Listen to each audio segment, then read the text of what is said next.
Hello there, and welcome back to another Simple Sienna session. Today, we're going to be going over a little topic that a few people had polled that they wanted to go over, and today we'll be going over how to work smarter and harder. So, before I begin, we're just going to do a little mini disclaimer that this is all opinion-based. There are probably some evidence, research-based things that discuss this topic, so don't simply rely on everything that I talk about today. Of course, these are the things that I talk about from my perspective, and of course I can do more research, but who wants to do that? So do take everything I say with a grain of salt. Don't take it as word of fact, but maybe as word of advice. So that's just to put that out there so that you know that there are probably way more better information out there, but this is just a quick avenue to learn more about it. But just as a little mini update prior to starting, it's Charlie Bear's birthday on May 18th, and he will be 2 years old. Woohoo! Say hi, Charlie. Dog of very few words. But before I begin, lately I've been really into this half ponytail look. It just helps get the hair out of my face when I can still keep my hair long looking. So that's a fun fact. School is going fairly well. I'm on top of my work. That's as good as it gets, right? That's all you can do at this point. Obviously, I've reached out to my classmates as best I can, and they've reached out to each other, and overall life in school is great. Because, clearly I have so much time extra left over, and that's why I'm making more podcasts. Woohoo! But without further ado, let's go ahead and dive into some background information first before we get into working smarter and harder. So it's important to understand where working hard and working smart originated. So we can take a guess that working hard started in the Gen X area. So we can go into a little bit more history in just a little bit, but that's primarily where working hard started. And then in the Gen Z area, where a lot of new technology has come about, it's made easier to work smarter. Millennials, because we are in an area where technology was on the rise, we still did a lot of things a little bit more in the middle. So they are the happy medium of the working hard and working smart generations.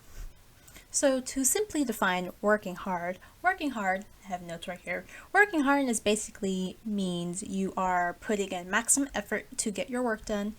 Typically, it can be a little bit more laborious. It also is visually working hard. That's where the laborious part comes into mind.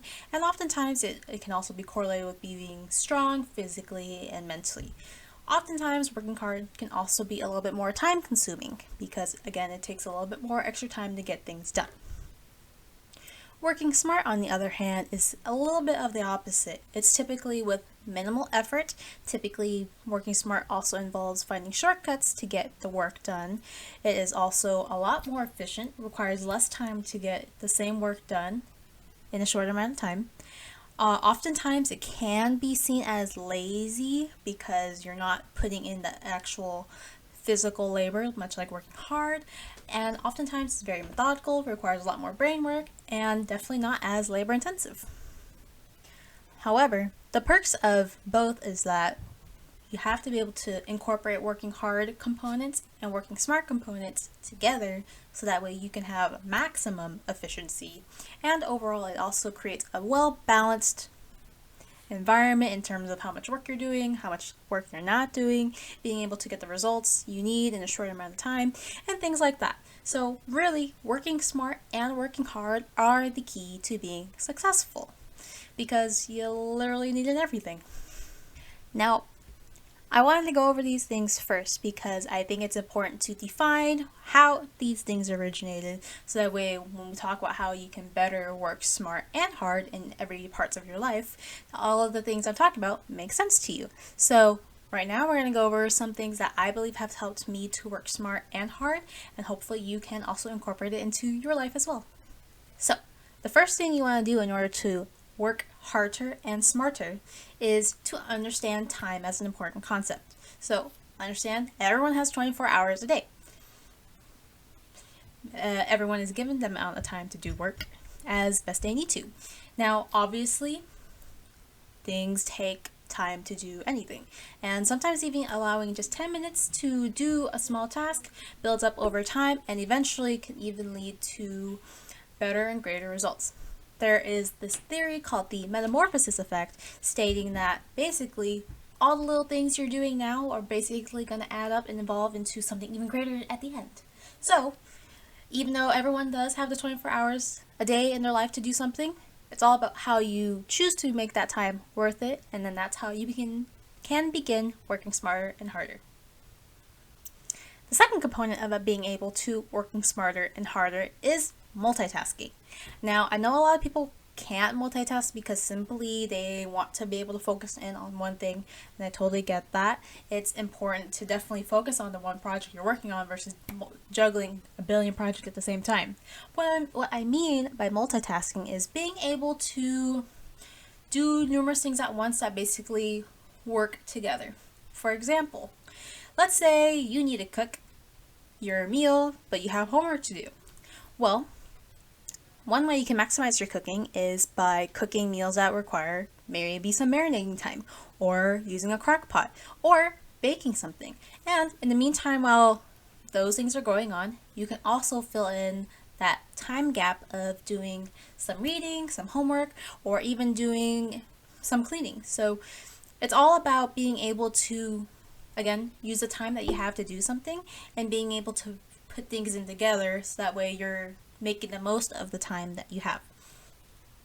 I think a great example that I can use for multitasking is my workouts. So I know some people like to focus in on doing, just arms day and legs day, but I can't do that. So I like to use the full body while also focusing on certain areas. So for example, when I'm doing some arms, I incorporate some legs into it as well. So you can hold the squat position and then do your arm things, and then, or even incorporating it in some way, shape, or form in other exercises. Well, maybe even incorporating some flexibility and balance, things like that. So there's obviously so many ways to incorporate all these areas of, health into your fitness journey. Basically take the same concept into doing your regular work. The third proponent of working smarter and harder is also just practice. There's a quote that goes out there, and I'm probably going to butcher this, but the message is the same. It took 30 years to master something, so I can do it in 10 minutes. And what that basically means is you're doing something over and over again to really build up the skill to where you can complete it in a short amount of time. And that's basically what working smarter and harder means. So, for example, obviously sports, in order for someone in the NBA to be such a great master at it, it took them years and years of practice to get them where they are. So don't assume that you're going to, just because you understand a skill right away, does not mean you're going to be a master of it until maybe a little bit down the line. So for Michael Jordan fans, that's why he was so great, because he put in a lot of time and effort to get where he is now because of the number of years in the basketball world to basically be the greatest he can be. The fourth component of working smarter and harder is finding patterns. So we don't think of trying to psychoanalyze and make sure we understand everything that goes on around us. But when you're doing tasks, you want to be able to find patterns. So a perfect example is assembly lining, or being able to do small bits and pieces at one time to ensure that you're being able to complete everything without expending so much energy.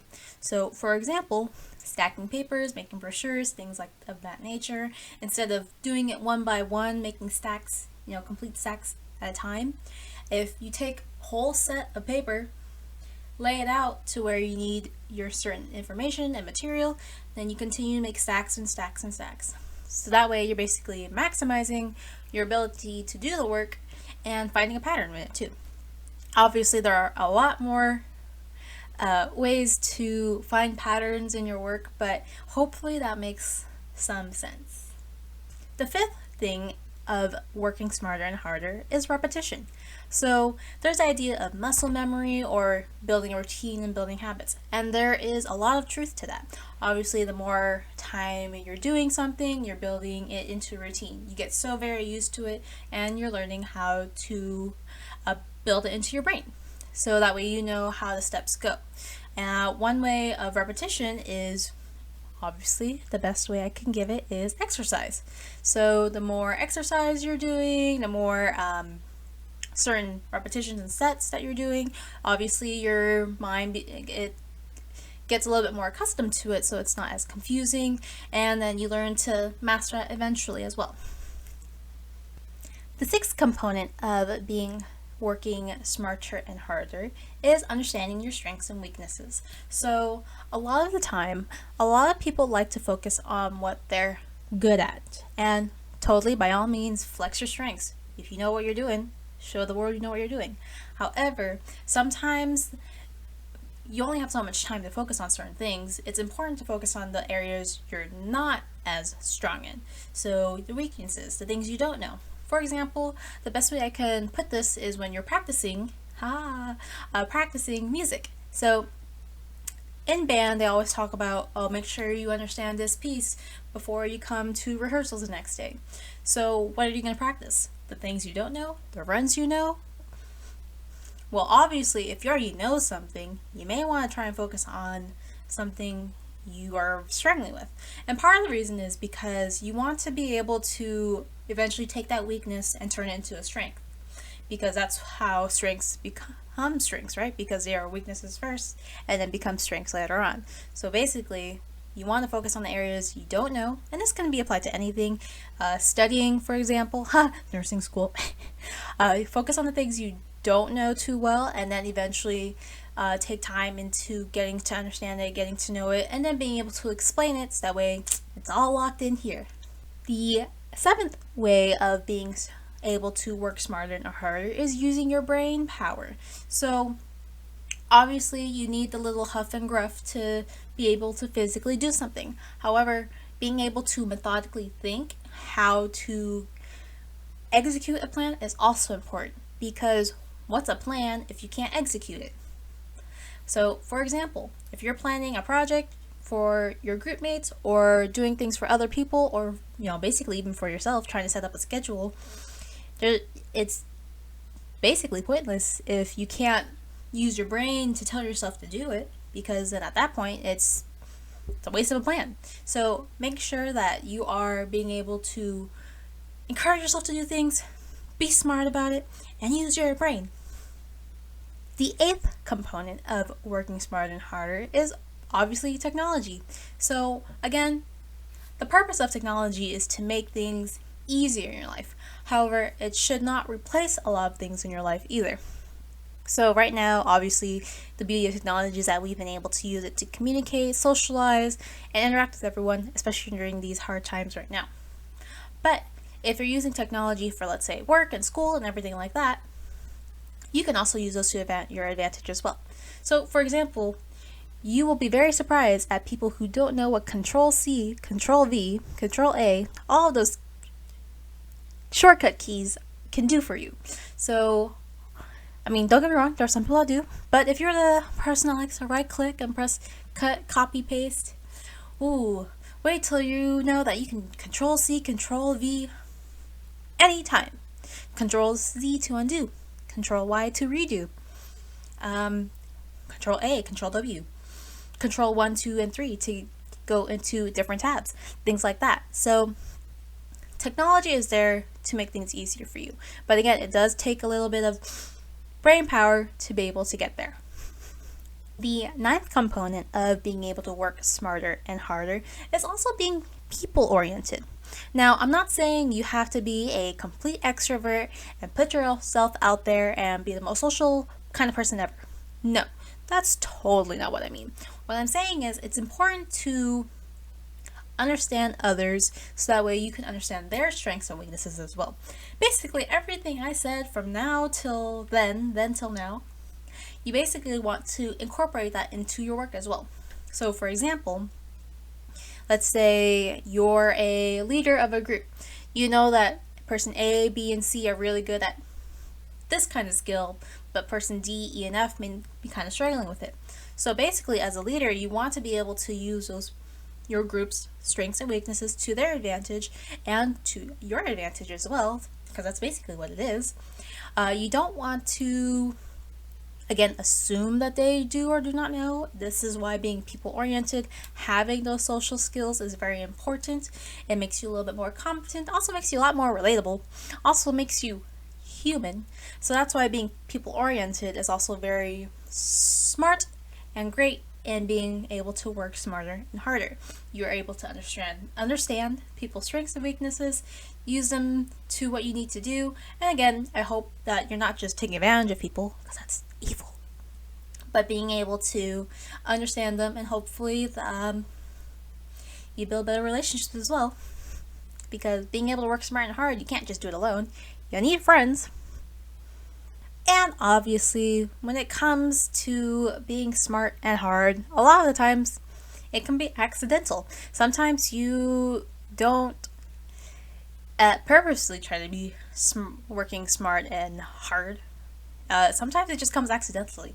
Like making many discoveries, like, oh my god, I didn't know I could figure this out. It just makes your life easier. Or this is just this is all very technology based, but copying templates of certain presentations and work to your work, so that way all the information is there, you don't have to redo all of it. It's really not being lazy, it's sometimes just taking advantage of what's already given to you and making it your own, because that's basically working smart and working hard is putting the effort into doing work so that you don't have to focus so much energy into your work, but being able to do bits and pieces of it. I hope that makes sense. But again, this is not to say that if you can complete a task in a shorter amount of time versus someone who cannot, because they simply just need extra time, does not mean you aren't as smart as that individual. It just means you've been able to find a way around it. Find a way around it to, again, get where you need to go. And the best way I can put this is, a friend of mine quoted, it's minimal effort, maximum output. I do agree with it, and there is some truth to it, but again, this doesn't mean you should cut yourself short and not do a little bit of the work, because you gotta do a little bit of work to get where you need to go. Do what you gotta do to get where you wanna go, right? And again, this is not to say that being lazy is a super negative trait. It just means you've been able to finish something in a much faster way than other people have. But again, you have to be able to work hard to get where you need to go, and also be able to work smart, so that way you can maximize your effort and efficiency to achieve your goals. And that's basically what being able to work smart and hard means. So thank you for watching and listening on how you can be a working smarter and harder individual. If there's any clarifications you need on any of this information, feel free to let me know. This is something we can definitely go over as things go down the line. I know that most schools are about to head into summer break and everything right now, but again, take the mental break, take some time to yourself to relax, because yay, you did it, you finished school with everything in the world going on right now, so props to you, that is an accomplishment. So definitely take a break to simmer down, relax, rejuvenate, and again, take care of yourself, obviously. Normalcy is slowly heading back into our lives. Who knows? But that's basically what it is.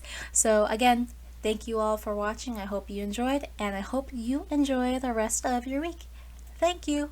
Work smart and hard.